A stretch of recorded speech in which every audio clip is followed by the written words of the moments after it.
Hello, this is a sound test.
Hello, everybody. Okay, I think we're good now.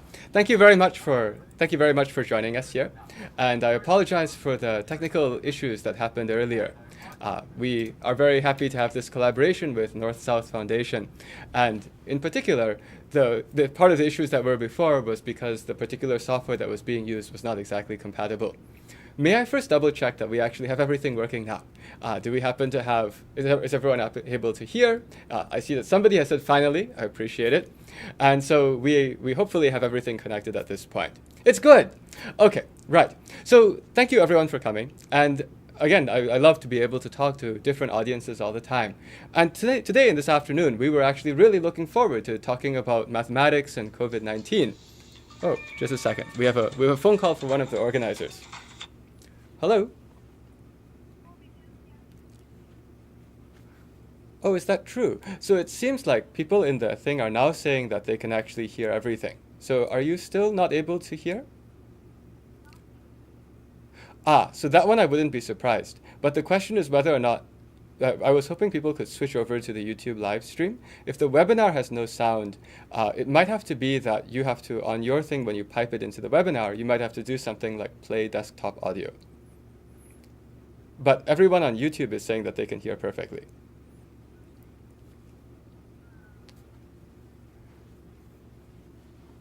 So I guess my question is, sorry everyone, we're trying to sort out the technical details here. But what I'm trying to figure out is it possible to either, if you're trying to pipe it through the webinar, is it possible to pipe it through where you also make sure you send the audio? You usually have to say include desktop audio. Or if you don't have that, then the best thing to do, honestly, is if we could push everyone through the YouTube side, because the chat on here, we have people like Sastri has just said, yes, YouTube is perfect. So if there's a way we can rush it over to here, that would be really, really wonderful. Okay, thank you.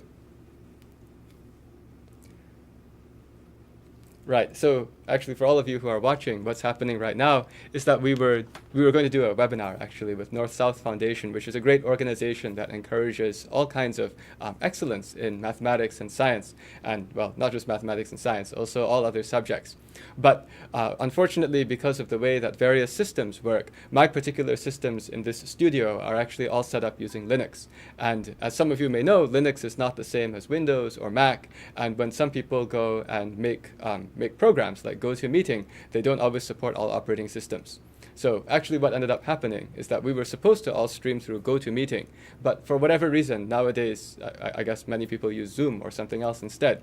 And so the GoToMeeting people didn't make the version that would work in Linux. But I'm happy that you're able to come over to join this YouTube live channel, because then the quality will at least be a little bit higher as well. I see that somebody's saying you guys are talking at the same time. Both the webinar and the YouTube are on at once. I see. So we're going to try to sync up all of the technical issues right here. What is happening right now is that this studio is sending a stream out into the world with YouTube. And if people switch over to the YouTube side, I actually can see all of your comments, which are on actually right in front of me on the studio wall. So if you were planning to use the GoToMeeting, this would be a way that we can actually still have the exact same experience, except that it would just be run on this platform instead. So right now we have some people who are switching, and I can see from the viewer counts that people are indeed switching over here. There's a question of whether or not we should leave the webinar on. That's a question, I guess, for the organizers. If you're on the webinar, maybe the organizers will help answer that question. But for the purpose of what I was going to do, I was actually volunteering to give this talk today to go and discuss a bunch of different things about the mathematics behind COVID-19, something that would be interesting to maybe students and also to parents, like whole families. And the whole thing would be organized in a way where there would be the content for about an hour and then a free question and answer period for the rest of the time. Pietro is asking, are we talking about the Fourier transform? No, this was actually designed for people who might be in school. So we're not actually going to talk about the things that are way, way, way too advanced. I see that some people are saying mute the webinar tab so that you can hear the YouTube stuff. So, and indeed, everyone, I see that Sunita has said, thank you, NSF. Indeed, thank you North-South Foundation for organizing this, and I apologize for the technical issues in getting here. Really, the situation was that on my side, my studio is all set up for Linux, and that's why we actually run this way. But if you're wondering why I run this way in Linux, the reason is because every day I actually do one of these live streams out to the internet, and this is the most stable platform that doesn't crash, that's able to do that on a daily basis. Okay, so in that case, do we happen to have everybody across already? I would like to go ahead and start the webinar, but what would help very much is if I can just know that we have everyone already that everyone has already come over. I see that we're at 203 people watching now. I want to make sure that people don't miss the beginning, so I'm basically just watching these viewer numbers. Well, you know what? Maybe let's go ahead and get started. Okay, so let's go ahead and get started. And the reason why I'm using this system, by the way, is because it's easier for me to draw. This is sort of like a blackboard. You'll see soon. Right, so let's go ahead and start. How is math related to COVID-19? Now, I'm a mathematician. I'm a math professor at Carnegie Mellon University in Pittsburgh, Pennsylvania. My main area of research is actually an area of math called network theory. It's where you go and think about, what conclusions could you draw if you happen to have dots connected by lines. If you have dots connected by lines, who cares about such a thing? Well, it wasn't that clear to me either. We'll get to that part of the story soon. But this is actually about the story of COVID-19. So if I go back to think about what happened at the beginning of this year, at the very beginning of this year, I was in Pittsburgh, Pennsylvania, and I was starting to hear some reports that there was something going on with this COVID-19, and it sounded like it could be dangerous, but I wasn't really sure. I just heard that maybe it was contagious, and maybe people have it. Maybe like 1,000 people have it. Who knows? But let's start to think a bit about contagious disease. I saw that somebody commented the live stream just froze for a second. The way this works is that somehow when it's a live stream, sometimes there's a little bit of buffering depending on internet speed, but then it will come right back. Okay? So now, if you're thinking about disease, what is so bad about COVID-19? Can we go and put our finger on something that shows how this is actually a major issue for the world? Well, here's an idea, and here's something that's actually one of the insights that lets us know why this is an issue. So this happens to be about exponential growth. And let me start this with an observation that's pretty simple.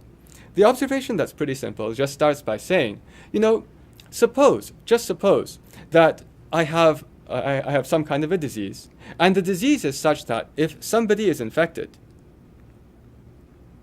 each infected person, suppose each infected person infects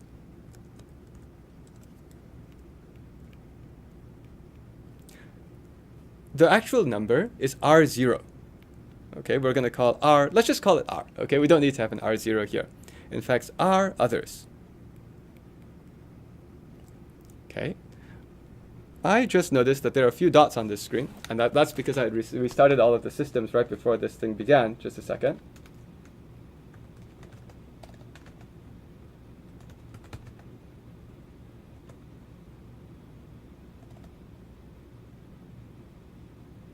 One moment, please. I'm just going to disable the touch. Right. Much better. Okay. The dots are fine, yes, but we're also going to try to be perfectionists here. So there are some dots that looks like it's snowing on the screen, but that's okay. That's fixed now. So each person who's infected infects R other people. Now, when you have each person who's infected infecting R other people, there's a certain point of when there happens to be a significant amount of infection. And the point that there's a significant amount of infection is exactly when R happens to be bigger than 1. So this is the thing that you've all been hearing about with this R0. It is that if this R is bigger than 1, then what happens is then the infection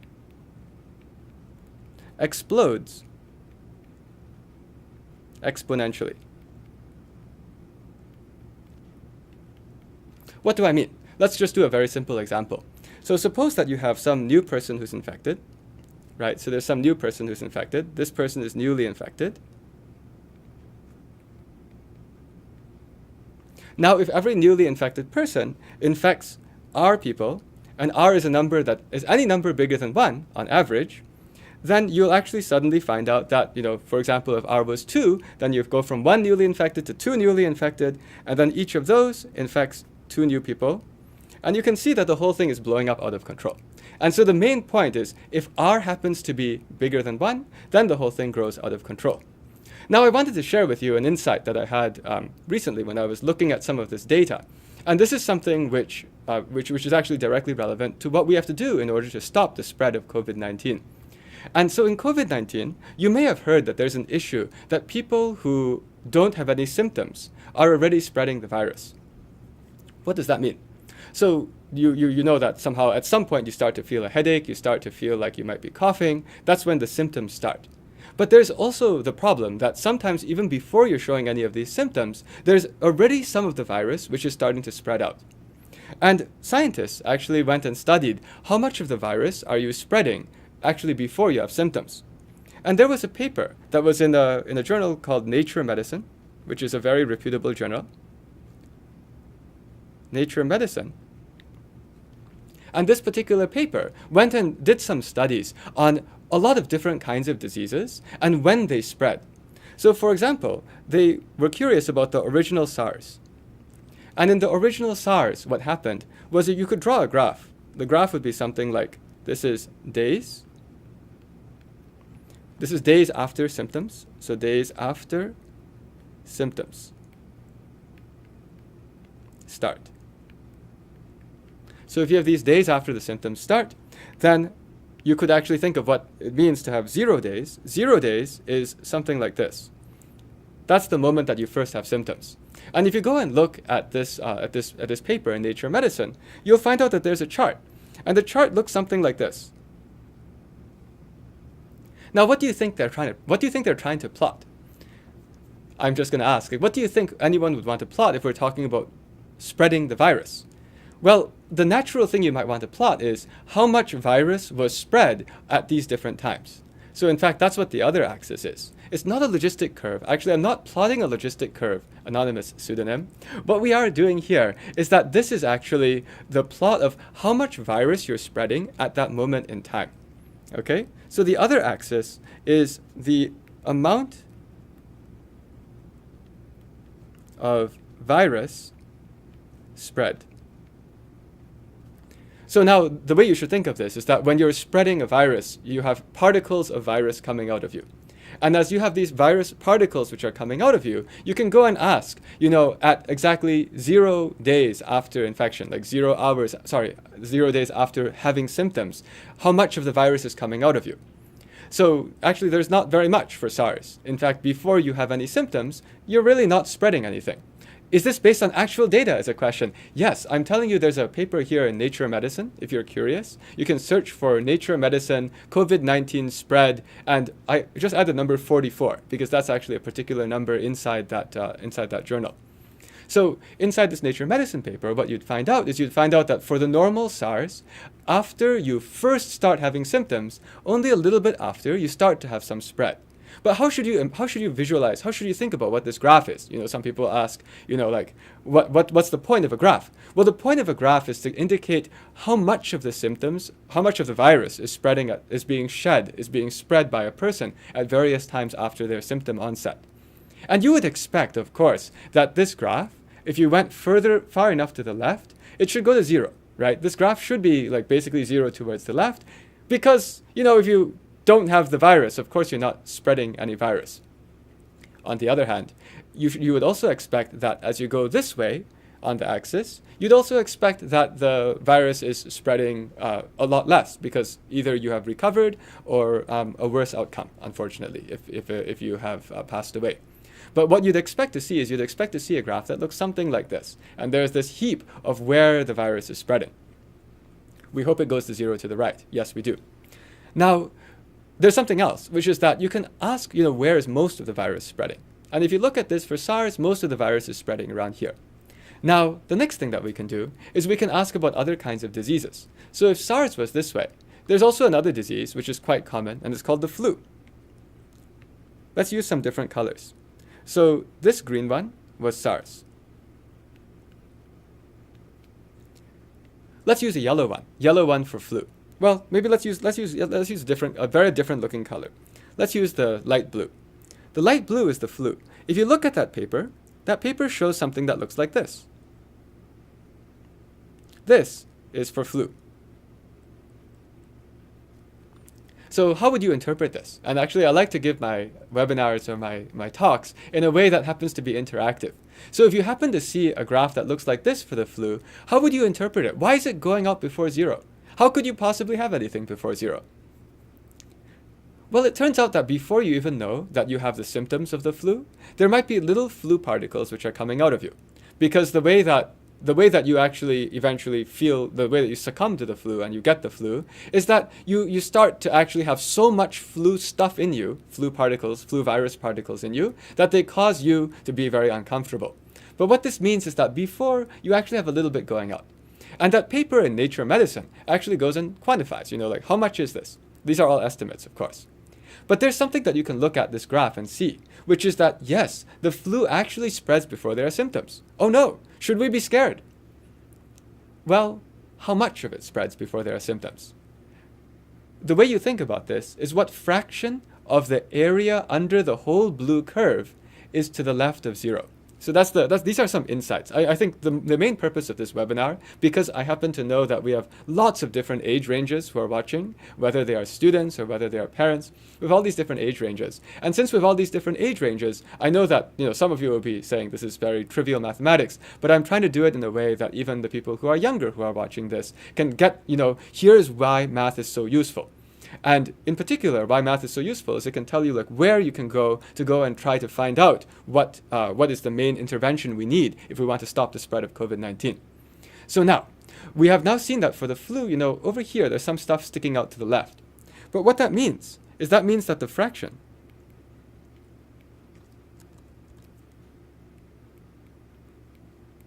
of the flu spreading before symptoms. How would you calculate this? You'd actually go and look at the graph. You'd go and look at the graph, which looks like this, and there's a bit of it over here, and then it does this. And actually, any of you who are curious, who actually looked up that research paper, you would be able to see this. These pictures are all in this Nature Medicine. But the fraction that spreads before symptoms, what you do is you calculate the area that's under the curve. Right? It's the fraction of the curve's area which happens before 0. It's just a question of how much is that area divided by the area under the entire curve. And that's how you read these graphs. And that's actually, by the way, the notion of calculus. This is the notion of what's called an integral. In calculus, you basically take a curve like this and you find out the area underneath it. And the reason the area is what's relevant is because if the curve is high, what that means is at that time after 0, you're spreading a lot. And if that curve is low at that time after 0, you're spreading only a little bit. And so actually, when you want to know what fraction of that virus spread before symptoms, it would just be what's the fractional area before 0 on this curve. And if you look at it for the flu, it's pretty small, it's pretty low. Now, if you looked up that paper, you'll see something that is an incredible statement. I see that somebody has asked, are viruses and the flu the same? Flu is a virus, but there are other viruses that aren't the flu. So that's how I would compare them. But now if you look at that paper on Nature Medicine, the whole point of the paper on Nature Medicine is, what's the deal with COVID-19? And the COVID-19 curve looks like this. It's just a second. Actually, I should do it this way. It's just shifted a little bit from the flu. Not much. Is this a big deal? Does anyone care? All I did is I took the flu curve and I just shifted it over by about a day. Is this a problem? How is this relevant to COVID-19? Well, actually, if you shift it over just a little bit, it starts to become interesting. The area that happens before the 0 ends up being actually very close to half. If I remember correctly, in Nature Medicine, they actually estimated that area as something about 44%. Okay? So they estimated that something around 44% of the area is before 0. So this is interesting, right? And now some people, like Surabia said, this is a problem because people can start to infect other people before they know that they have anything. All right? And in particular, I'm trying to show you, like, if you look at the world through the lens of mathematics, we have a very complex problem. The complex problem is called the entire world is being infected by COVID-19 slowly.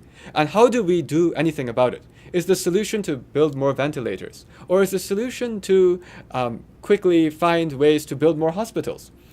Well, when you look at this and you find out that nearly half of the spreading is happening before zero, now this gets kind of interesting. So, according to this picture, almost half of the spread is before symptoms. Now, as a mathematician, what would you do with this? You'd say, okay, neat, it's a fact, not a fact, but it's an estimate. Nearly half spreads before symptoms. Well, here's the point of where you start to think of what we have to do as a society. Remember, the whole point was to look at this R. It's called R0 technically. But every infected person, suppose they infect R other people. Now, if R is bigger than 1, then it explodes exponentially. It's like even 1.1 to the power t. If you keep multiplying by 1.1, your number is just going to get bigger and bigger and bigger and bigger. So what's the R0 for COVID-19 anyway? Now, there have been other papers, which have gone to estimate what the R0 is for COVID-19.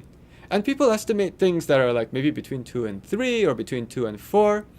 And you see now, I see some people who are listening to this are actually putting some very good questions in. What does R stand for? It's the reproduction rate of this virus. It's like a rate. And does the spreading before onset mean that R increases by a lot? Well, you see, here's where there's an interesting insight.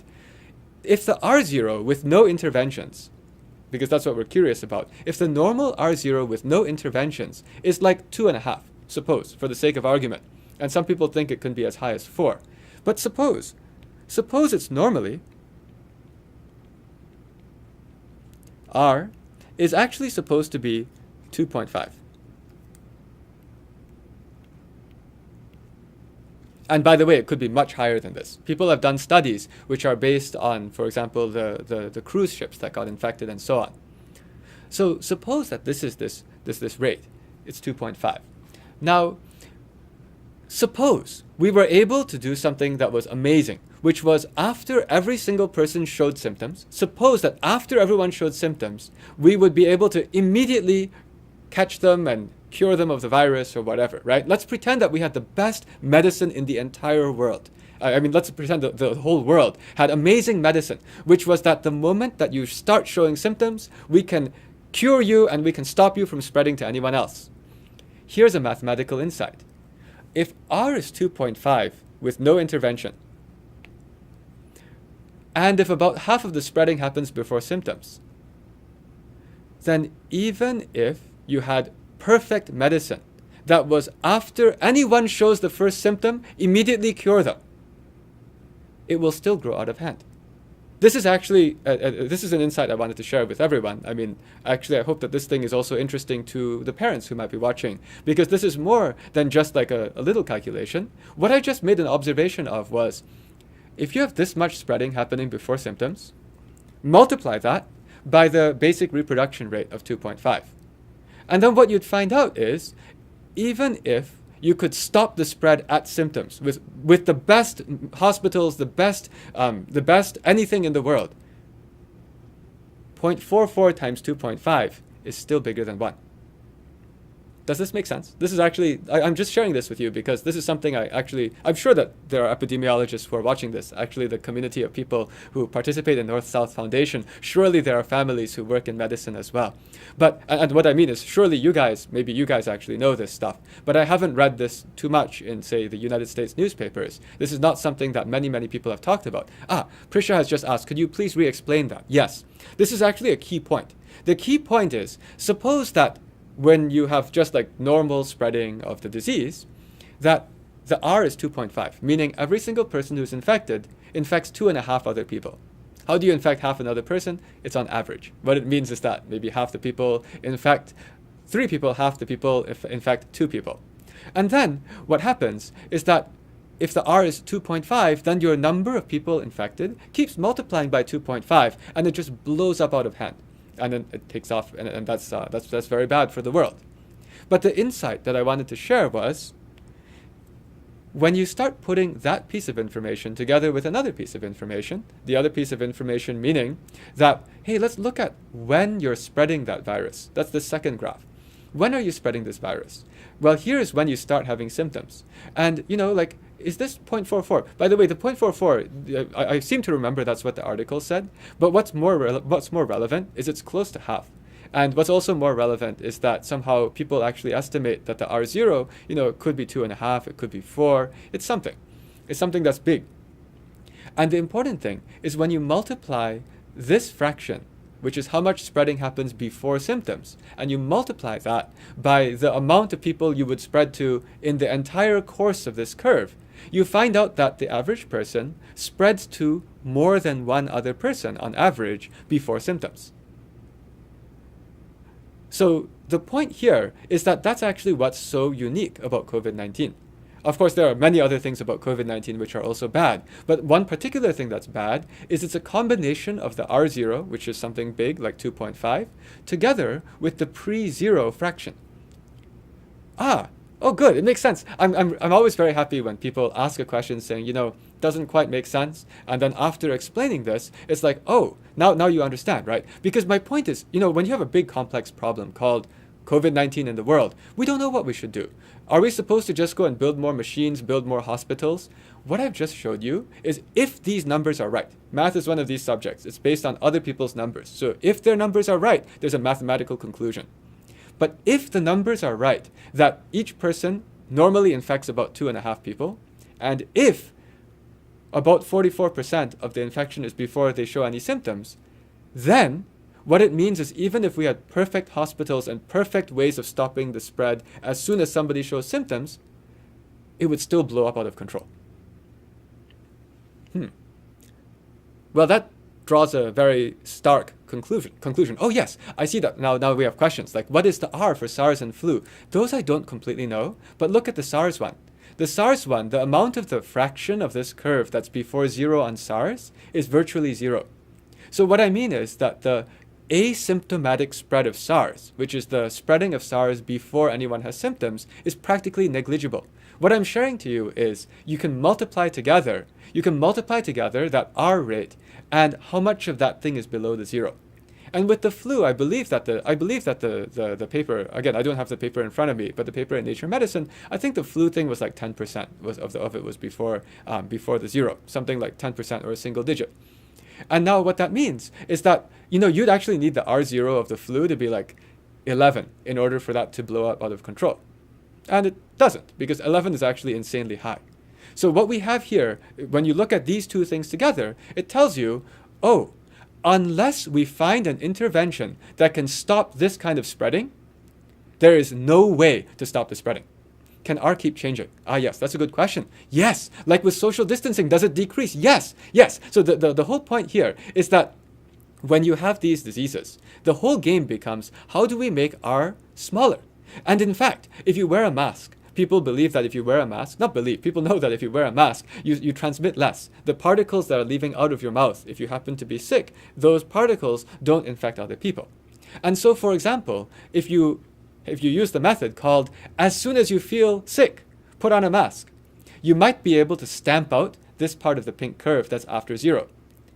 But unfortunately, that's still not good enough. Because what I'm pointing out here is that if the fraction that's before zero multiplied by the R0 is already bigger than 1, then it's already going to blow up out of control. So what that means is that the mask, if you want to use the mask, you actually should wear the mask even if you think you're healthy. Because what this is showing is we need to find some way of stopping this spread. And that's actually why nowadays, I believe, I might be wrong on this news, but I thought I saw a headline today that said that the World Health Organization has just recommended you wear masks even if you feel you're healthy. By the way, that would help a lot in this pre-symptomatic spread. Actually, all the people, I would even recommend this. I'm not a doctor, but I'm a mathematician, and so I look at these numbers. And when you look at these numbers, you realize that it would probably be a good idea if everybody was just preemptively wearing masks, because we just don't know. You don't know what before zero is. How would you know? How would you know, like, if you are 1 day away from getting symptoms? The definition of symptom is that you have symptoms, so you happen to know. Okay, and I apologize. I'm not actually a real doctor, and I respect the people who are watching this live stream. Many of you actually are doctors, and so certainly you know much better on those medical sides. But all my only goal here is to show how when you have a complex problem and you start to look at it from these mathematical perspectives, you can zero in on there's a major problem right here. Meanwhile, I saw that there was another question somebody asked. Why is there a mysterious black line here? The reason there's a mysterious black line here is because it should be removed. Just a second. So what was actually happening here is that when I was doing various things to the computer, I had actually adjusted some numbers, and they should not be that way. So let's just fix it. Fix that. It's gone. Okay, so the mysterious black line is gone. Okay. Great. And so, people have been doing this kind of research, and now you find out something needs to be happening right there. Okay, well then, in that case, if you happen to now be trying to pinpoint what to do down there, then the question becomes, how could we stop that spread? And that's actually how I got involved in all of this. So I'm a math professor, and normally I think about network theory. And that's actually my main area of research. It's that what could you do if you just had pictures that looked like this? So this is a network of people.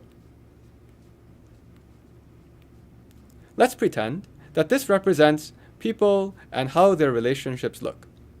What I mean by that is every single dot is a person. Every dot is a person. And what happens is that each of these particular lines means that these people spend time together. So, this is actually a very natural thing that one can think about. Anyone who works at an internet company has to think about networks. Nowadays, when people are working in social media companies like Facebook or other things, you're also thinking about networks. So now, when you have a network, what could you do with a network? Somebody suggests you could incarcerate people with many connections. Now, that would be a kind of a preemptive and a very strong step. I'm not sure that's what we quite need to do. However, actually, you can think about what the response was in much of the world. In much of the world, it was incarcerate all people in the sense of everybody please stay home. Because if you have this network and you tell everyone to stay home, you actually manage to shatter it apart. You might, because the people stay home, you might, for example, get something that looks like this, because these edges disappeared. They no longer connect. And somehow now, if there's a spread, it only can spread in this tiny little cluster. Let's bring those edges back. Oh no, that person needs a foot back. Now there's a foot back, okay? Right, so this is this idea of stay home, stay safe, right? But the problem is we can't really do that because that's not sustainable. At some point, you have to actually work as well. So the insight that I had, and this was in the middle of March, this was at a time when not only I, but many other people came up with this insight, it was, if only you could try to find out what this network looks like, then you could actually maybe not have everybody locked at home, but you could have people actually starting to do some kind of work.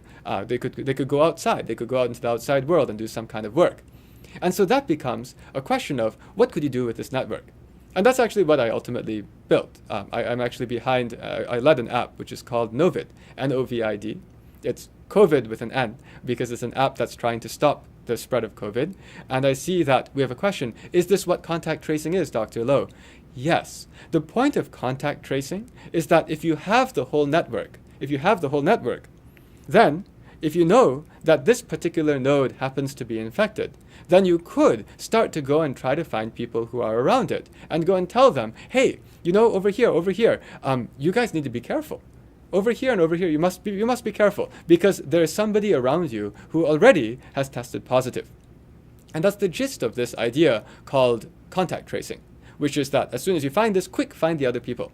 And many different countries and many different states and many different counties are trying to do this with human beings, where they will go and find out that this person is sick and go ask them, who have you been around? Can you try to remember? And if you remember, can we go and notify all those people? And the thing then you want to stop the spread altogether. And actually, why I did the first part of this talk is to show why, from a mathematical perspective, contact tracing actually is pretty important.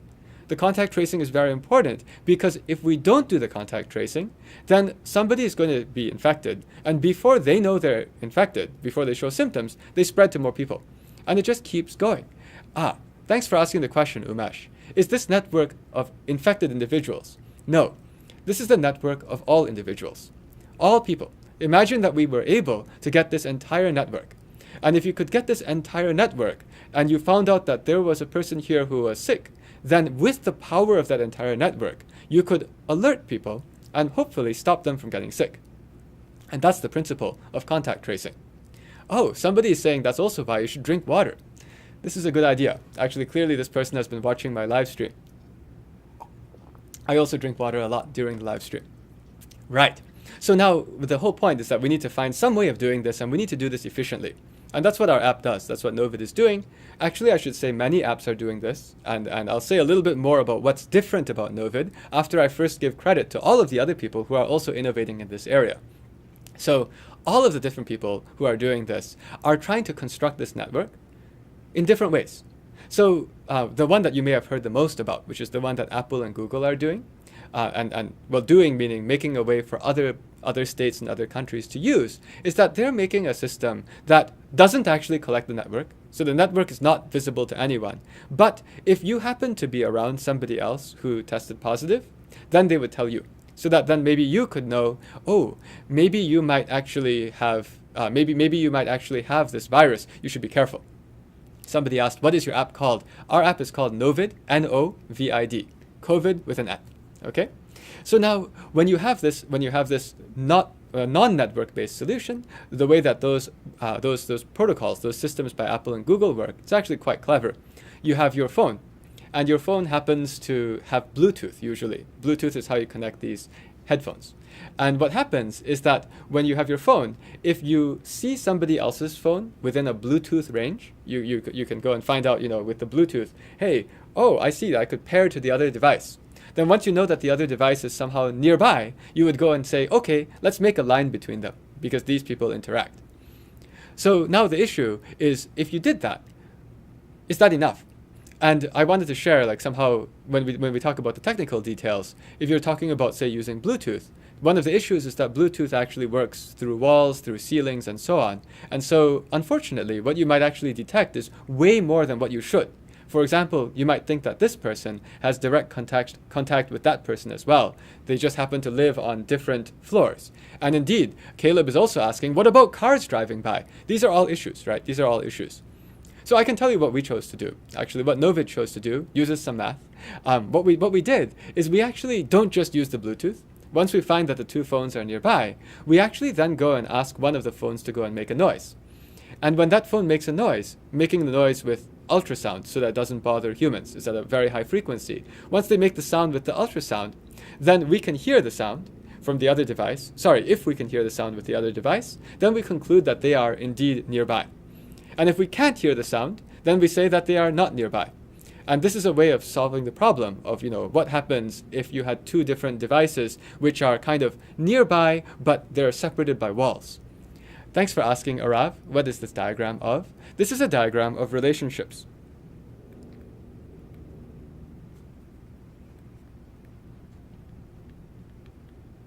But let me be more specific. These aren't just relationships. These aren't just saying that two people happen to know each other. These are relationships where you are physically close together. Right? So at that point, this is supposed to be pretty sparse. Now, an idea that, what we ended up doing, we ended up using math as well to go and find out how to find out whether something was nearby. Because if you just go and say, somebody make a noise, well, you may have just heard that a helicopter flew overhead in my studio over here. And so in order to go and find out whether something was really the right noise, you actually have to use something which is more sophisticated. It's an area of mathematics called Fourier analysis. Actually, it's French, so it's Fourier analysis. But there's a way that you can figure out, if you have a sound that's coming to you, what frequencies are present inside that sound. So you can actually basically play very special signals. And this is the heart of how all of these sound-based or even radio-based transmissions are decoded. But basically what I'm sharing, yes, this thing went, oh, somebody said plane flew just over your head. I thought you had said that what I just discussed flew over your head, and I was going to apologize for that. Yes, somebody has asked, Stanley XYZ, does it use sine and cosine waves? Yes. You know what? Let's maybe talk about something which maybe is too advanced for the elementary schoolers who are watching this, but if there are any high schoolers watching this, you might like this. So if you're using sine and cosine waves, especially if you're trying to make a sound, if I go and have one of my phones tell the other phone, hey, can you make a sound? Well, what sound? I want to identify the other one, right? So the way that the other phone would make the sound, what you do is if you have a phone emit at some frequency, 18,500 hertz. If you emit some frequency at 18,500 hertz, what's going on? Well, what that means is that a sound wave is coming out. 18,500 hertz, we actually use sine and cosine waves. I apologize, that's the best I can do for a sine wave. But we emit these sounds. So this is coming out. And I see that we have some people here which are in 4th grade. And so I'm going to be a little bit careful to say, let me just spend like 1 minute on this part, because this is the part which is maybe a bit too far beyond for anyone who's in 4th grade. But this also, I want to show you where this goes. Like, why are we learning all this math? You know, I hope that the first part was understandable, because all we did was multiply. And that shows how if you use math to go and think about a really hard problem, you can find out something that you want to attack. Serbi has asked, can you just shift the graphs for sines and cosines? You can. And that's actually a very important point. But the Fourier analysis is, if I have a signal like this which is coming through, usually you don't get a pure signal. Because if you're listening on your microphone, this sound has come from the other device, but there's some airplane that just flew overhead. And with the airplane that just flew overhead, it added together. It's like you imagine that you had imagine you drew a beautiful painting. And then somebody else decided to add to your painting by drawing more stuff on top of it. It would ruin your painting. But sometimes you can look at the painting and go and find out. Sometimes you can look at this and you can find out like, oh, you know, that's what's actually going on underneath. And so the sines and cosines come from trigonometry. And something that is worth saying is that if you actually happen to have some signal here, suppose you had a signal, and the signal is, let's do it this way. Suppose your signal is f of x equals to sine x. Again, there would be actually a frequency here. We won't worry too much about what frequency we put there. But the way you think about this is if you have some kind of a signal which is coming through, and there might be more nonsense on it, there's something really nice, which is that if you happen to have a sine x signal, if it was really a legitimate sine x signal, and you multiply it by another sine x signal, if you multiply this signal by another sine x signal, then it actually ends up being really nice. That's actually why there are sines and cosines. Again, the sines and cosines will help you to deal with the situation when there's a shift going somewhere. But if you imagine you just had this thing and you multiply it by a sine wave, if you multiply it by itself, then if you graph what happens if you had sine x times itself, so the f of x times a sine x. Okay, I'm trying to do this in a way that maybe if you're in 9th grade, you might be able to understand what's going on. So if you multiply these two together, then what happens is that you actually will get a shape which looks something like this.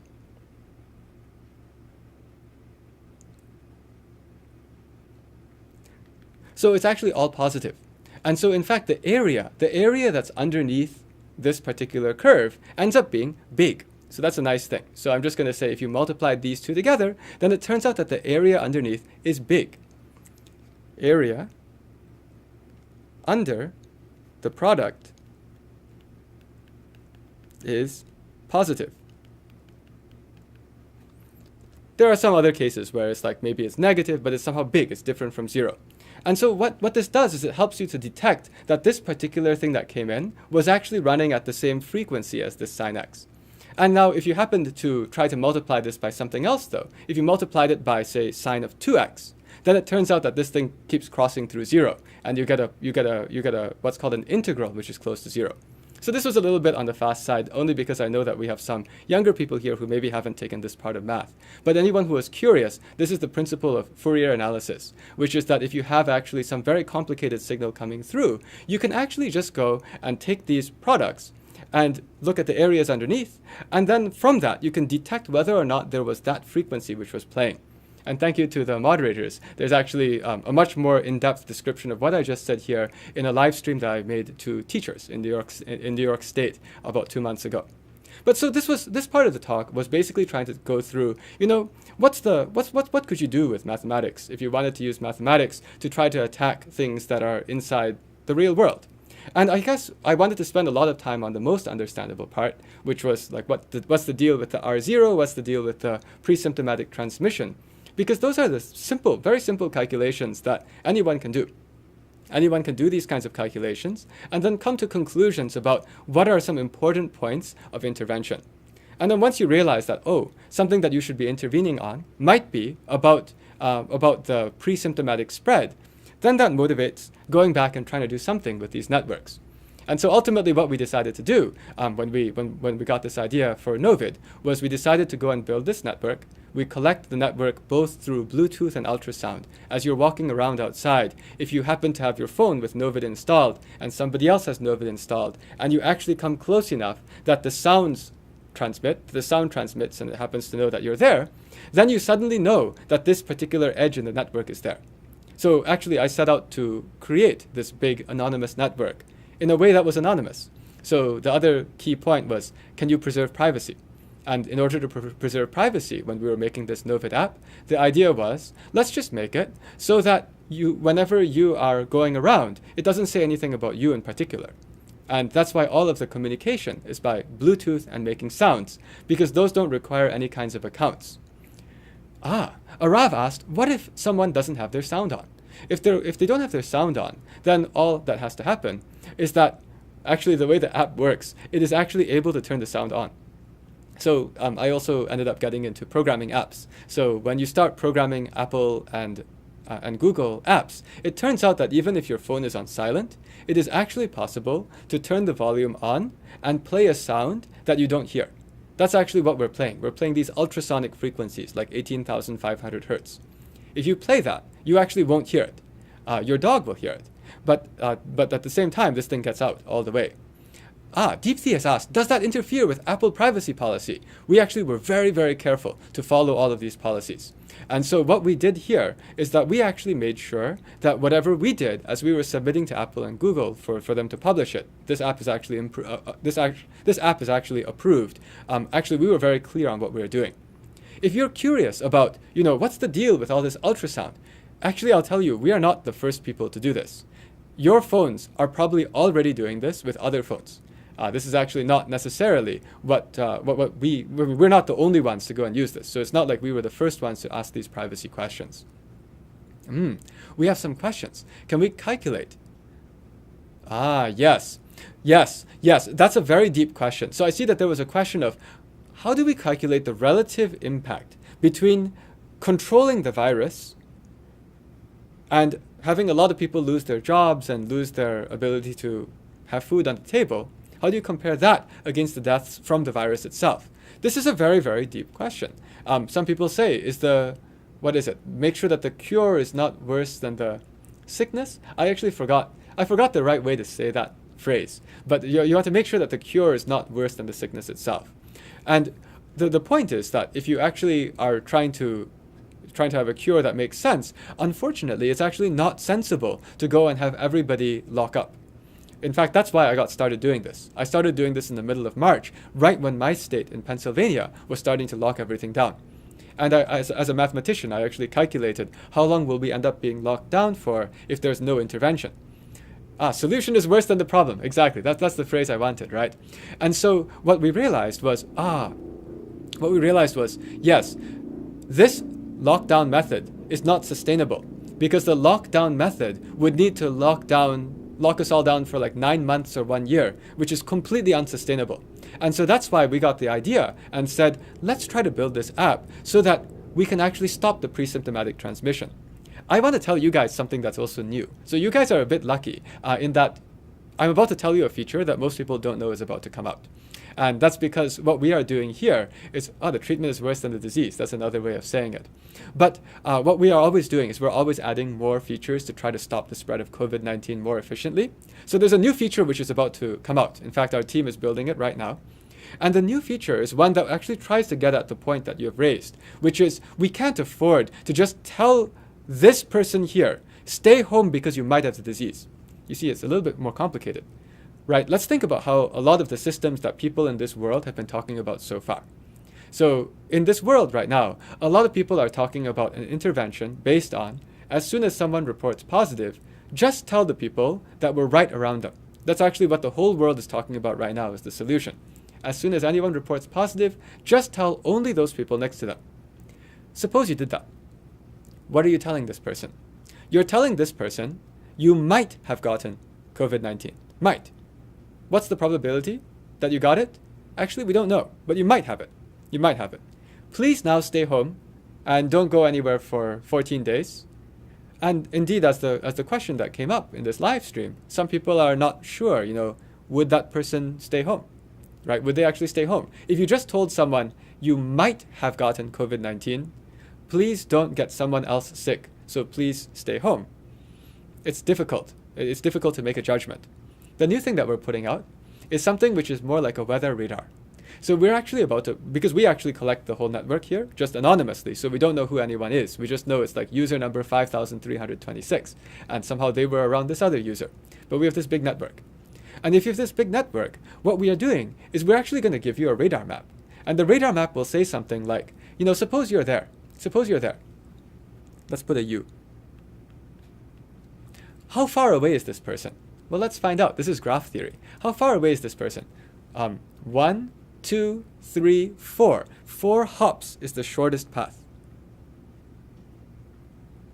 Does that make sense? I've just calculated distance with the graph. So this is the point of graph theory. You are a distance 4 away from that person. So what we would do is you would actually, on your screen, on your app, so suppose you have the NOVID app running. NOVID's purple or something. So if you've got the NOVID app running, again, our design is still under development, although actually you'll probably see something that looks, similar to this. What you'd see is that somehow there's you, and there's something about distance 1, 2, 3, 4, 5, 6, something like that. And then suddenly, at distance 4, 1. And of course, the rest of these things are all 0.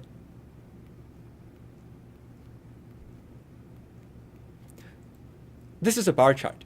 Actually, let me make this a little bit more specific. Let me draw another picture. You see, usually COVID-19 comes in clusters. Suppose this person is also infected. Actually, suppose that this person who was infected is like part of this big cluster. The way that our graph would look is it would look something like this.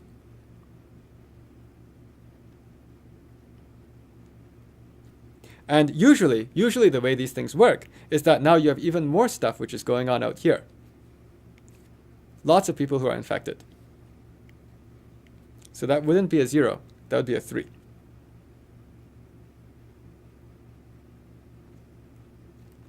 Here's a question.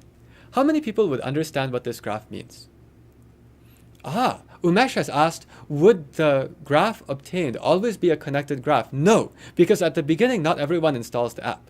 However, the way that this works is that as you start installing the app, the whole graph starts to connect. The whole network starts to connect. At the beginning, nobody has the app installed. Today, 35,000 people have this all over the world. And maybe in another week or so, maybe it'll be 100,000. Maybe in another month, it'll be 1 million or 2 million or 10 million. But the more people who are in it, the more connected this is. And then when this is connected, you, over there, would get to see a picture like this. And what's the point of this? If you see a graph like this, what does it mean? Actually, let me ask, because we've got people who are participating in this live stream. If you saw this picture, do you understand what the picture is saying? Yes, exactly. At each distance, how many people are at that distance? So now why is this useful? Suppose that you are this person, and suppose you have this app. I call it like a weather radar. Oh, somebody just said, I don't understand how it works. So the way that this works is basically, you are here, and this is telling you a chart of how far away is at each distance away, how many people just reported positive. Okay, like at this distance of 4, there was 1 person who reported positive. Then at a distance of 5, there were 2 that reported positive. At a distance of 6, there are 3 who reported positive. Why is this useful? The reason this is useful is because if you see this graph, this chart, you can watch how it changes over time. So if this thing changes over time, what would you see? Suppose that you had this app. You might see at the beginning, no big deal. And then you might see this hump of red stuff coming over. The hump of red stuff is saying basically it's like a storm cloud. It's just like how I use the weather radar if I'm bicycling home. If I see that there might be a storm coming, I just go to the weather radar and I go and play it back from 4 o'clock to 4:30, to 4:15 to 4:30 to 4:45 to 5 o'clock. And then that will show me how this cloud is moving towards me so that I can make a decision on, when should I go? When should I be careful of this rain? And so what we did here is that we actually built something so that, as this cloud is coming towards you, you'd actually get to see.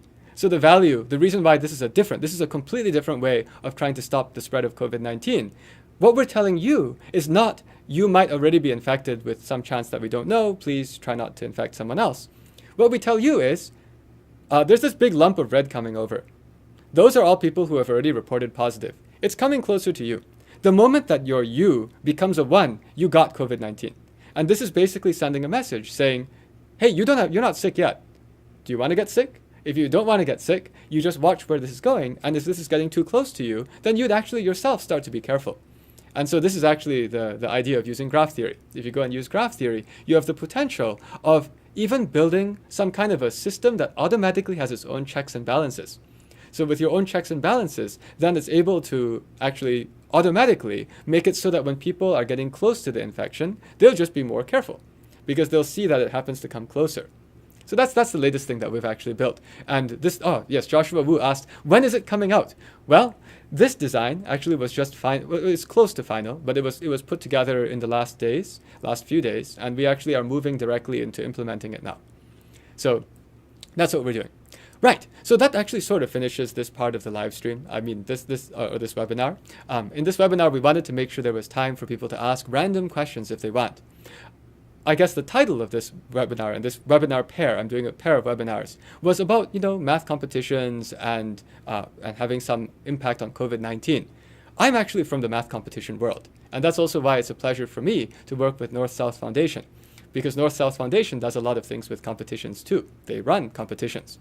And what I wanted to show you through this is that somebody who just grew up through the competition world, it became very natural for me eventually, when I saw this bigger problem of COVID-19, to come at it with this kind of an approach. And by coming at it with this kind of an approach, you're sort of watching that it's using the problem-solving methods from thinking about competitions to go and put together, hopefully, a solution, which might be different than what people are doing. Okay, and I see that some people are saying things like, love Math Olympiad. Well, now I want to make sure we have time for these random questions and answers, because that's something I always like to make available. And this was originally meant for the North-South Foundation group. And so if you have any questions, please feel free to post them into this group. They don't necessarily have to be about what I just talked about here. What I just talked about here, hopefully, was showing how all the math that you're doing right now in school and for competitions is actually useful, because someday you might use it. Who knows? So what kind of questions do we have here? Okay. I see that some people are asking me to please don't stop giving lectures. So I'm happy to do these lectures as much as I can. Let me just switch the background 1 second. Right. So, I'm happy to do these lectures as much as I can. And as you know, somehow my time these days is largely spent on trying to stop the spread of COVID in this world. When I have time, I will always prioritize those things first. I see that there's a question about how will COVID affect math counts, AMC 8, 10, 12, AMY, etc. Well, I guess given that the title of this webinar had math competitions and COVID, it would make sense to answer that question. I think that the competitions themselves are going to change a lot. I think that one of the best parts of math counts was getting to meet people. I think that was the main point, actually. And so unfortunately, because it's not possible to meet people, that takes some of the fun out of it. And does that mean we shouldn't do it? No, we should still do it. Actually, if you go ahead and still do it, what you do is you'd probably end up doing some of the contests online. As people are saying here, there have been many people doing these contests through online methods now. But here's what I want to encourage you. The contests are not only for the sake of competing. The contests are to help sharpen your mind, because someday you have to work collaboratively with the entire world to solve real problems. And so don't worry too much about whether or not you have a real contest to play with. The contest was really just a way to get to do really interesting problems that are not your normal textbook problems that someone went through all the effort in order to write. I think that people will still write those problems, and so you should participate in them. So I don't know what will happen with regard to winners and official levels, but it's okay. We are always trying to learn more.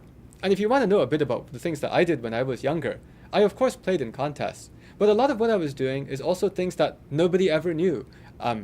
I just would try to write my own computer programs because I wanted to know if I could, right? So the point is just use these as challenges yourself. Let's answer more questions. Has your life changed due to this virus? It changed completely. In the middle of March, approximately March 15th, 2020, I suddenly steered away from everything I was doing before and focused on trying to stop the spread of COVID-19. I'm a math professor, and as some of you know, I run a YouTube channel. I mean, I do online teaching. I actually was doing online education. I run online math classes. That's what I was doing with all of my time before that. But then after March 15th, what happened was that I actually happened to be part of a group. It's called the Hertz Foundation Fellows Network. When I got my PhD, it was in fact paid for by the Hertz Foundation. And the Hertz Foundation finds 15 people a year in the US to fund for the PhD.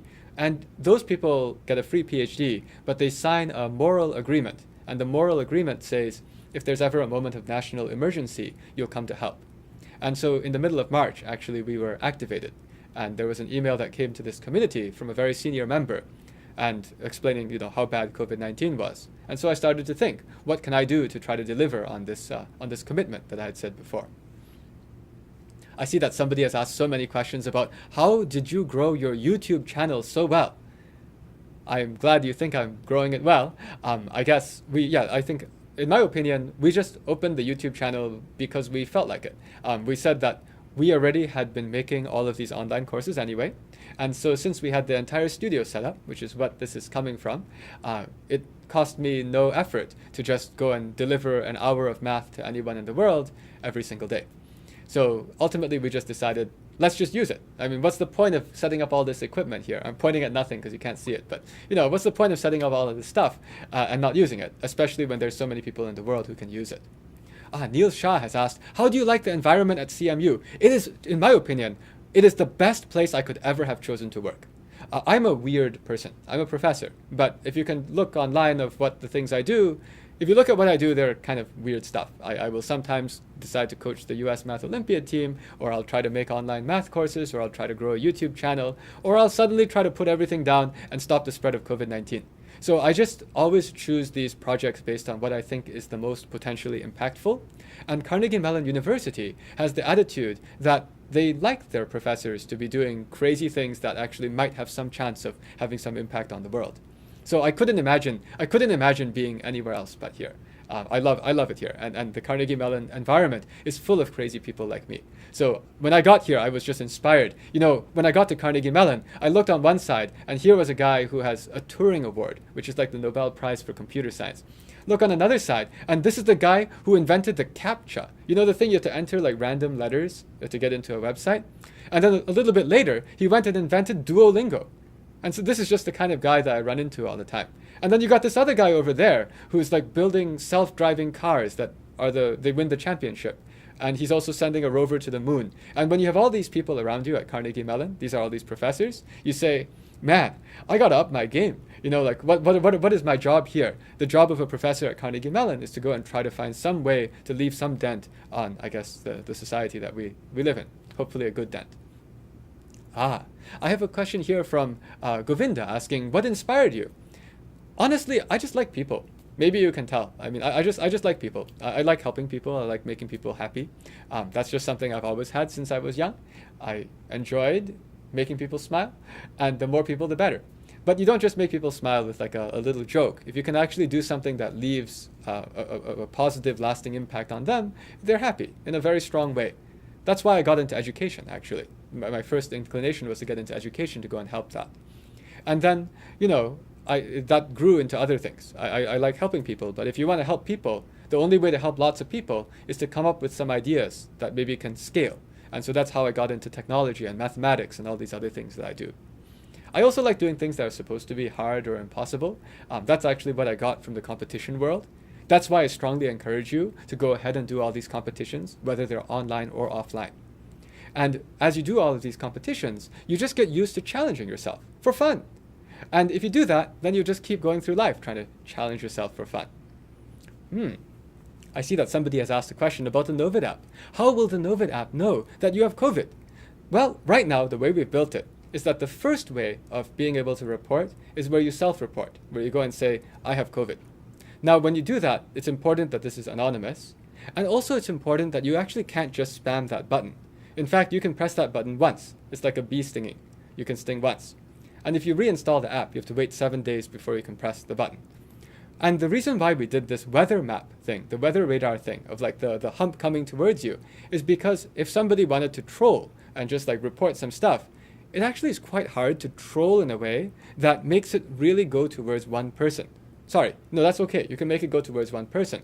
But for other people, if it's like, if you just like random people have started to report positive, and it has nothing to do with you, you just see this cloud. Sorry, you see this cloud come, and then it kind of just stays over here and then it dissipates. It never gets all the way to you because there's no way to focus it on you.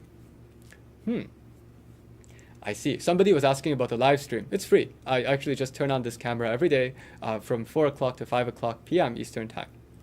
More questions? And about time, here's what I'm happy to do with the time. Because we happened to start late, I'm happy to officially run this Q&A session until 4:45 p.m. Eastern Time. And if there's a ton of questions after that, I'll stay a little bit longer. But again, it's because we started late. And that starting late was actually my fault. I'll take full responsibility for that. Normally, this seminar is run on GoToMeeting. And unfortunately, my studio setup that you just saw me drawing on does not work with GoToMeeting. Okay, more questions. Okay. I see. Somebody's exams are coming up. How to relax and do, any tips on how to relax and do well? And how important do I think grades are? So I think that grades in school are actually important. I also think that grades in school are not that hard to get reasonable grades. It's not that hard to get reasonable grades. I'll tell you the secret. The secret is take less classes. I mean, if you go and take 18 classes, you will not be able to get reasonable grades. You also can't take 18 classes. But some people go and take like 9 advanced placement classes in high school at the same time. They think that that's the way to impress people, to go and say, hey, look at that. I can take 9 classes and I can get a 5 in all of them. Honestly, if you get a 5 on an AP exam, that's not the most incredible thing in the world because there are many people who can get a 5 on the AP exam. And so you actually don't need quantity. Actually, quality is worth something too. So I would actually advise to everyone, health is important, both physical health and mental health. There's a certain level that you can take, and if you take too much, you start to do everything poorly, right? So if you want to get good grades, it's quite simple. Just make sure that the number of classes you're taking is the reasonable number for you to get good grades on. And if you do that, then you'll be able to get reasonable grades on them. And then the next semester, you challenge yourself. You go and try to take another one, or you try to do something else that's extracurricular. So I would say that's what to do to get the good grades. And when it comes to, relaxing or being able to not feel overstressed, if you don't overstress yourself with too much quantity, you actually just generally feel more relaxed. So it's a very good idea to always, whatever you're doing, make sure you understand what's a way that you're still challenging yourself. Don't be lazy. Don't be lazy. Challenge yourself. But in addition to challenging yourself, be understanding of when taking on another thing is only getting more quantity. I see somebody asked, how many APs did you take in high school? Let me answer the question a different way. I'll tell you how many AP exams were useful for me in high school for the purpose of placing out of a class.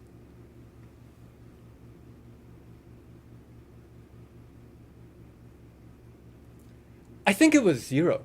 I think it was actually 0. I'm trying to think if it was 0 or 1. I thought it was supposed to be 1, but I already forgot. It's because the university I went to was Caltech, California Institute of Technology. And when I went there in the year 2000, they actually didn't... They said all the AP exams are not at the level of Caltech classes, so they didn't accept any of them. So actually, when I took the AP exams, I got all of these, like whatever scores. Oh, I also didn't take tons of them. I took like AP Calculus, AB and BC. I think I took AP Biology. I took AP Chemistry. What else is there? I took AP Computer Science. I might have taken AP English. But if you can see, I'm not really getting too much here. I didn't go and just take AP. In fact, when I went to college, they just told us, all these AP exams, we're not going to count them. They're not at the right level, right? Actually, my roommate, Okay, well, I'll say my roommate in college, when he was graduating from high school, he already had gotten into Caltech, and he saw the announcement saying that none of the AP exams would be important. And so he was forced to take them anyway, and so he just randomly answered everything C. Please don't do this. This is not necessarily what you should do as proper behavior. If you're actually going to take an exam, please take the exam seriously. But I'm just showing that somehow, the AP exams, yes, you can go and take them. Maybe it looks good to have a bunch. But I think that what's much more important, if you're thinking, for example, already of college applications, I think that what's much more important is to go and find ways to demonstrate that you can seriously commit to something and get quality. I mean, there are plenty of people who have quantity. And quantity is not the most interesting thing. Of course, you want to have quality and some quantity at the same time. Don't be lazy. But don't only do quantity and not get quality. That's not worthwhile. Okay. I see. So there's somebody who's worried. What about people who are hacking our app, NOVID, and just wanting to randomly instill panic? Yes. So we care very much about this. One of the good things is that the way that our app works, if you happen to have two people who are here, then, if they both sense that they're next to each other, they both actually message each other, and both of them have a log that say they were both here. Now, if some hacker comes in and says, I'm going to go and tell the NOVID system that I've been around you, and you, and you. Okay, they tell us that. But when we go and check your phones, not check your phones, we check the information your phones have sent.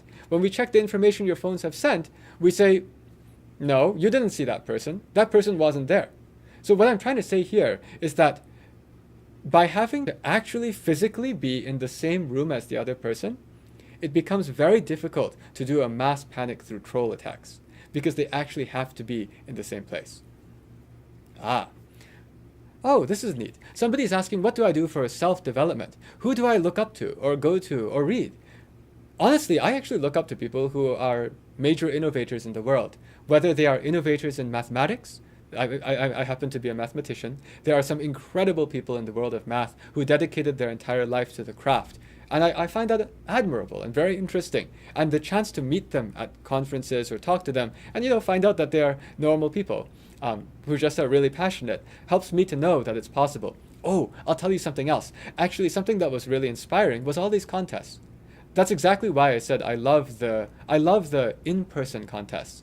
Because when I went to an in-person contest, that was usually a fantastic opportunity to learn that I was not the best.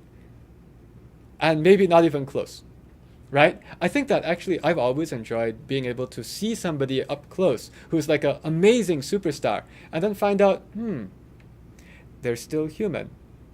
So if they're still human, maybe I can try to figure out what they do, right? It's just like, it's not like that person is an outer space alien.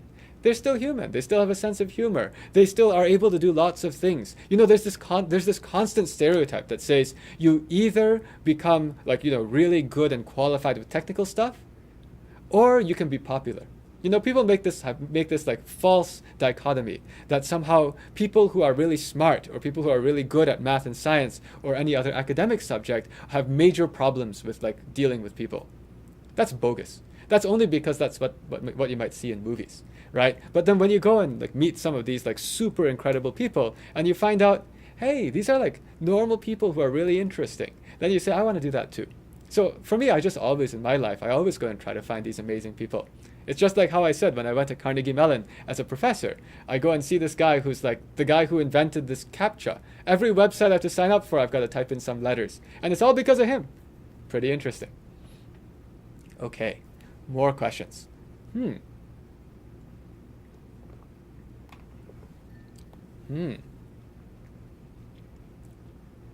Oh, I see. Yeah, so I see somebody already commented, like Sheldon in the Big Bang Theory show. Indeed, sometimes the TV show goes and tries to make it seem like if the person is really, really smart, then they're also insane. And that's just not true. So I see a question about what are some good ways to prepare for AMC 10 and AMY as someone who's going to pre-calculus in 2020 to 2021. Pre-calculus is actually one of my favorite subjects. I think that is the place in math where you actually have enough background to do really interesting things. Before that, you might not have a foundation in geometry, or you might not have a foundation in algebra. But by the time you go to pre-calculus, you kind of know what a sine and a cosine are, you kind of know what areas are, and you can do hard problems. And so what I would recommend to you is to go and find some of the old AMC 10 problems and fight with them. The key is to fight with them. You cannot learn something by just watching somebody else do it for you. It's just very passive. That's about as effective as learning how to play basketball by watching TV of people playing basketball. I don't think that works.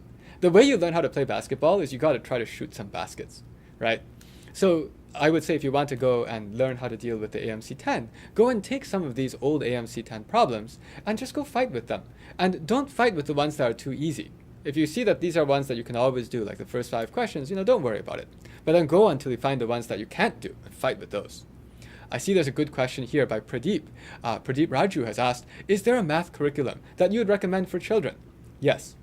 I have gone all over the world to go and look at how different people teach math.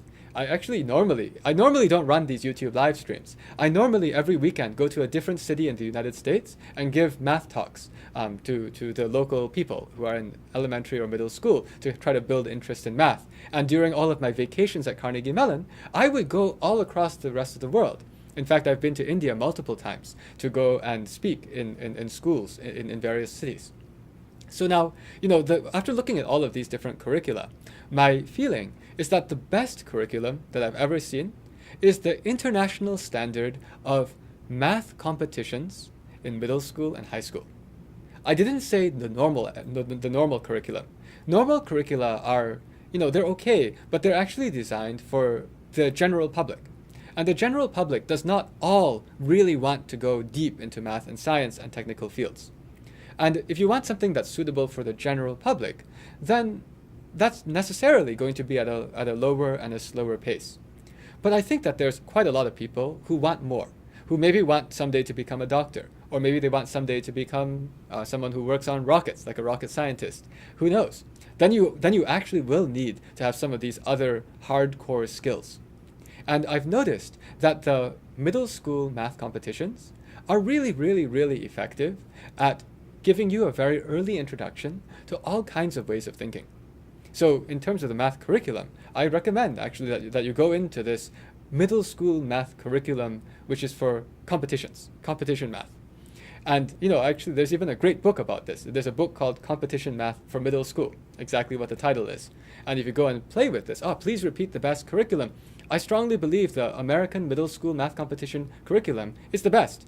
And American is not key. It's actually the international standard for middle school math competitions. So I recommend that you go into this. There's a book you could use for that. And of course, if you want to tune into that, we actually do that kind of stuff every single day for free here on this channel from 4 o'clock to 5 o'clock Eastern time. Well, not every day. We do it every day now, but we won't do it every day forever. But in any case, I strongly believe that from as early as you can start adding fractions, you should dive into that curriculum. And then from there, you should go into the high school math competition curriculum, like the AMC 10, AMY, and then the proofs in these USA JMO and USAMO. That will really teach you how to think. All right, we have about 4 minutes left at this point. I'm going to go and pick some other things here. Tejas says, I am from India. What to do? Well, I recognize you from our live stream. I think you show up on our live stream very often. Please keep coming. We'll keep adding more tidbits of hopefully this kind of advice. But the good news is if you want to learn, these days you can learn just about anything on your own. You just need to go and find the problems. And there are lots of problems which are available online if you just go and find the old math competition problems. I see. Somebody said, aren't math curriculums in Eastern Europe and Russia superior to the ones in North America? It's unfortunate. Actually, it's not only Eastern Europe and Russia which have some fairly faster math curricula. As I said, I go around the world and I go and see what people are doing. It's also true that in China, people are learning math at a much faster rate as well. So I would say that the standard curriculum in the United States is not, let's just say it's not as intense as what would suit a person if they want to really get into math and science. If you want to really, really get into math and science, meaning you're like in the top 10 percentile of your math and science class, it might be more suitable to go and try to push yourself a bit harder. And my opinion is the best way to do that is through these competitions. North-South Foundation, you guys are great. You host a wonderful opportunity for people to play in these competitions. But by doing these competition mathematics, that's actually what's going to lift your bar. Oh, yes. There's a question. Are there any experiences that you loved from MOP? Yes. The biggest experience I loved from MOP was finding out how brilliant some people were. The first year I should say what is MOP. MOP is the Math Olympiad program. And that's what the top, say, 30 or 60 United States math competition students get invited to. And it's a summer camp. Usually, it's a summer camp where everyone comes and lives together for a month. And the first year I went there, I was in 9th grade. And it left a very, very deep impression on me because I used to think I was pretty smart. After going to that, I concluded that I was a pretty low-level guy in the sense that there were just these amazing people. But it was also interesting to just see how people live. That's also what I said. I said like somehow seeing that there can be amazing people and the way that they live is a way that I could live too. It was inspiring. And to this day, all of those people are still in my head as people who very, very deeply influenced the way I was as I was growing up. Okay, what other questions do we have here? Somebody asked, is it true that I prove Cayley's theorem in every MOP? No, actually I don't. I don't think I did recently either. So I'm not sure where that one came from. But in any case, I don't know what I'll do this year at MOP either. I'll have to figure that out later. Oh, I see that our moderator team has picked some questions that are on a different channel. But I think at this point, because we're actually already running towards the 4:45, I'll probably just close out with something which is, somebody's saying on the Slack. That's because we actually ourselves, as we manage this studio, we actually have our own chat channel. But actually, because this live stream was put on so quickly after we found out that my system couldn't handle GoToMeeting, I actually didn't set up my part to see the Slack side. So I'm just going to take the last question right here. And so, what's a good way to end this live stream? I see somebody said, please keep doing the live streams. I'll do my best. As you know, I prioritize what I do based on what I think will have the most impact. So what I'm going to do, by the way, for the organizers or anyone who came from the North-South Foundation, I'd like to do the following. I will pick one more question. And then after that, I would like to give a chance for the organizers maybe to even say a few words at the end for anyone who happened to be on the North-South Foundation live stream. I don't even know if you guys are still in the webinar. But basically, after I answer the last question, what I'll do is I'll turn this off. And if, for example, you would like to go back into the webinar, they can possibly give some closing comments. And then that would be a suitable way to end. And again, I have my apologies for my system not working for the whole thing this time. Okay, let me hit with this last one, which is fun. What inspires you to educate? I'll tell you. It's back to this thing I said about what drives me as a person. And this has been with me since I was in middle school, maybe even elementary school. I like 3 things. I like people. I like helping people, making people smile, making myself feel like I did something for this person. I'm that kind. I feel good when I have helped people. There's the second piece, which is that I like challenge. I like things that are supposed to be hard, in that they're supposed to be things that are too hard for anyone to do. Those are fun to try, because if you try it and you fail, you say, well, it was supposed to be too hard for anyone to do. But if you succeed, then you say, yes, I managed to do something that was really hard. And the third thing that I liked was creatively coming up with some interesting approach, an interesting idea, whether the idea is an insight into maybe why COVID-19 is spreading in this terrible way, or maybe it's an idea of we could build an app that does this, where the idea is something that maybe people hadn't been trying to do.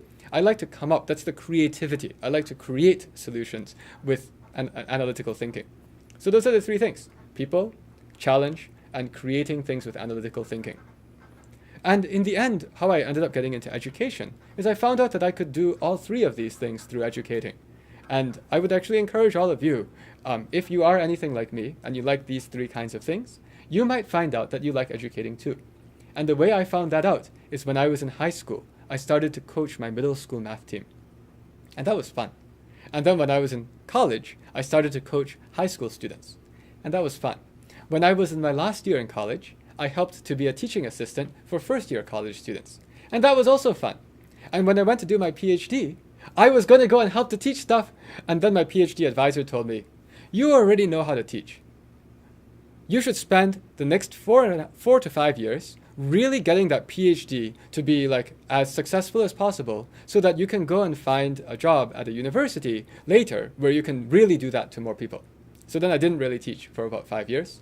But then Carnegie Mellon was interested in having me come. So I came, I'm here, and then I went and spent, I had a ball. I love teaching all of our students here.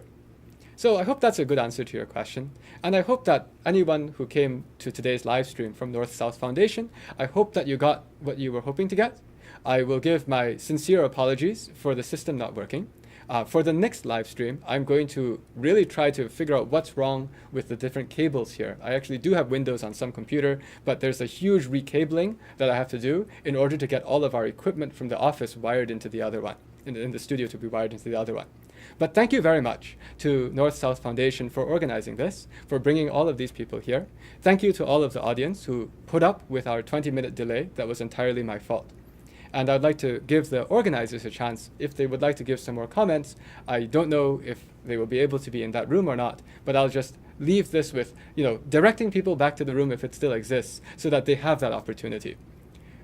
I believe that I'll have another live stream with you guys at the North-South Foundation soon, and that one will be very precise about math competitions. I look forward to that opportunity. Until then, see you.